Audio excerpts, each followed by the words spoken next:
Toppers, welcome back to be a topper. तो आज हम करने जा रहे हैं worksheet number 28 class in social science date 14 सितंबर 2021 के लिए। तो आज हम हिस्ट्री का चैप्टर नंबर 1 नेशनल्स में इन यूरोप के बारे में पढ़ेंगे, जो कि टर्म 1 का मोस्ट इंपॉर्टेंट चैप्टर है। आपका हिस्ट्री में फर्स्ट और सेकंड चैप्टर मोस्ट इंपॉर्टेंट है। और ये पिक्चर जो है ये बहुत ही ज़्यादा इंपॉर्टेंट है, तो इसमें जो सारे कंट्रीज़ हैं वो नेशनलिज्म की तरफ बढ़ रहे हैं। ये आपको दिखाया गया, स्टैचू ऑफ लिबर्टी को दिखाया गया है। ओके, ये सब ये बहुत इंपॉर्टेंट पिक्चर है इस चैप्टर की। तो चलिए देखते हैं। तो ये जो है फ्रेडरिक सोरियो ने बनाई थी पिक्चर। तो idea of nationalism by Frederic Sorrieu Frederic Sorrieu के द्वारा क्या आइडिया था नेशनलिज्म का। तो in 1848 Frederic Sorrieu, a French artist, prepared a series of prints visualising his dream of a world made up of democratic and social republic as he called them. तो ये 1848 के बाद है। फ्रेडरिक सोरियो जो कि French artist है। Okay, तो ये इनकी क्या ड्रीम है, सपना है, अब ये सच नहीं हुआ है। ओके, तो इन्होंने एक फ्रेंड्स की सीरीज़ बनाई जिसमें वो अपनी वर्ल्ड को क्या देखते हैं, वो रिपब्लिक देखते हैं, डेमोक्रेटिक देखते हैं, नेशनलाइज देखते हैं। ओके, तो ये इनका सपना है और ये पेंटिंग करके उसे दर्शाते हैं। The first print shows the people of Europe and America. जो फर्स्ट प्रिंट है वो हमें यूरोप और अमेरिका के लोगों को दिखाता है। ओके, तो man and women of all ages and social classes. तो हर एक एज के मेन और वीमेन है इसमें और सारे सोशल क्लासेस हैं। Marching in a long train में march and offering homage to the Statue of Liberty as they pass by. The statue bears the torch of enlightenment in one hand and the charter of right of men in the other. On the earth, in the foreground of the image, lie the shattered remains of the symbols of the absolute institutions. तो इसमें जो statue of liberty है, इसके हाथ में एक तो torch है जो कि एनलाइटमेंट की टॉर्च है, और इसके हाथ में ह्यूमन्स के राइट्स हैं। ओके, मैन का राइट है। उसकी जो ग्राउंड पे हमें क्राउन वगैरह पड़े हुए दिख रहे हैं, हड्डियाँ वगैरह, ये हमें दिखा रही है कि मोनार्क का एंड हो। उसके बाद है फ्रेंच रेवोल्यूशन, जो कि कब हुआ था, 1789 में। The first clear expression of nationals came with the French revolution in 1789 में फ्रेंच रेवोल्यूशन के साथ सबसे पहला क्लियर एक्सप्रेशन था ये नेशनलिज्म का। The political and constitutional changes that came in the wake of the French revolution led to the transfer of sovereignty from the monarch to a body of French citizens.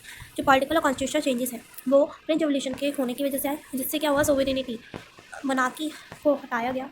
Okay, The revolution proclaimed that it was the people who would henceforth constitute the nation and shape its destiny.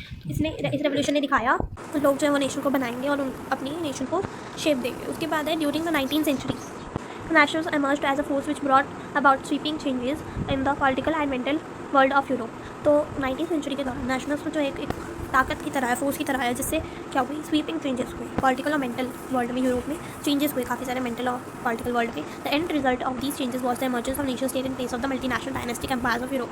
तो इसका and result क्या हुआ, इससे क्या हुआ कि जो सारी जो मोनार्की थी वो हट गई और नेशन स्टेट बन गई। A nation state was one in which the majority of its citizens came to develop a sense of identity and shared history or descent. आप सोच रहे होगे तो वैसे नेशन स्टेट कर रहे हैं, इसका मतलब होता क्या है। तो नेशन स्टेट क्या होती है कि जिसमें जो ज़्यादातर जो मेजॉरिटी होती है सिटीजन्स की, मतलब ज़्यादातर जो सिटीजन्स होते हैं वो एक साथ आते हैं और वो डेवलप करना चाहते हैं, उनके पास सेम आइडेंटिटी होनी चाहिए, शेयर्ड हिस्ट्री और डिसेंट। ओके, उनका सेंस क्या होता है, वो चाहते हैं कि हमारी कॉमन आइडेंटिटी हो, शेयर्ड हिस्ट्री हो। ओके, तो वो अपनी कंट्री को इस तरीके से डेवलप करना चाहते हैं।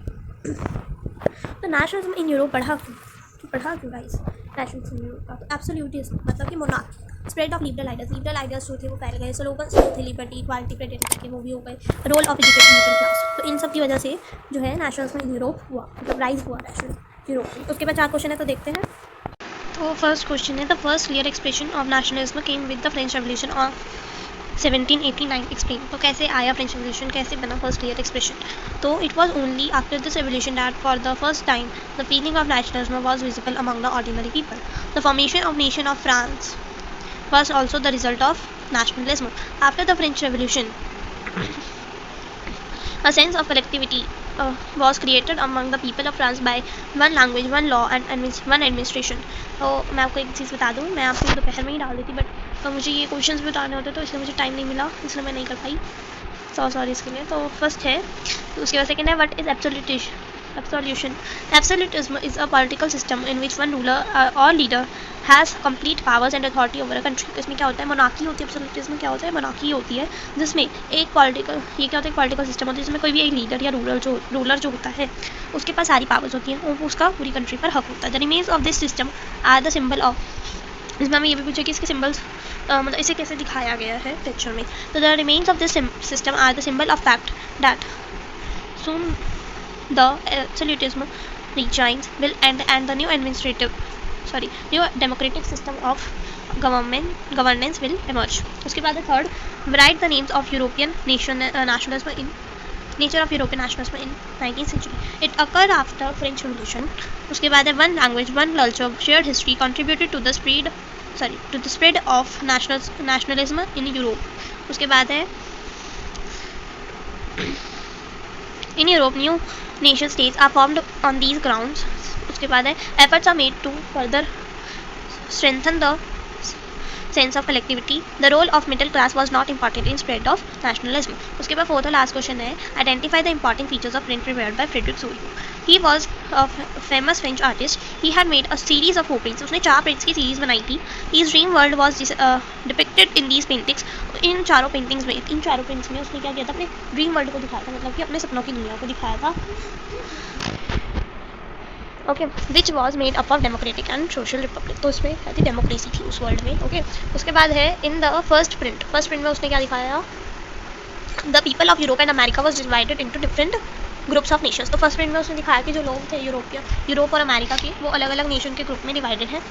ओके, उसके बाद in these prints he has shown a statue of liberty and remain of autocratic institutions. और इन प्रिंट्स में उसने स्टैचू ऑफ लिबर्टी को भी दिखाया है और ऑटोक्रेटिक इंस्टीट्यूशंस मतलब कि मोनार्की के रिमेन्स को भी दिखाया है। तो आज की वर्कशीट खत्म होती है। उम्मीद करती हूँ आपको अच्छे से समझ में आ गई होगी। अगर अच्छी लगती है तो वीडियो को लाइक कर दीजिएगा, शेयर कर दीजिएगा, चैनल को सब्सक्राइब कर दीजिएगा और ज़रूर बताइएगा कमेंट सेक्शन में कि आज की वर्कशीट कैसी लगी। तो till then stay home, stay safe.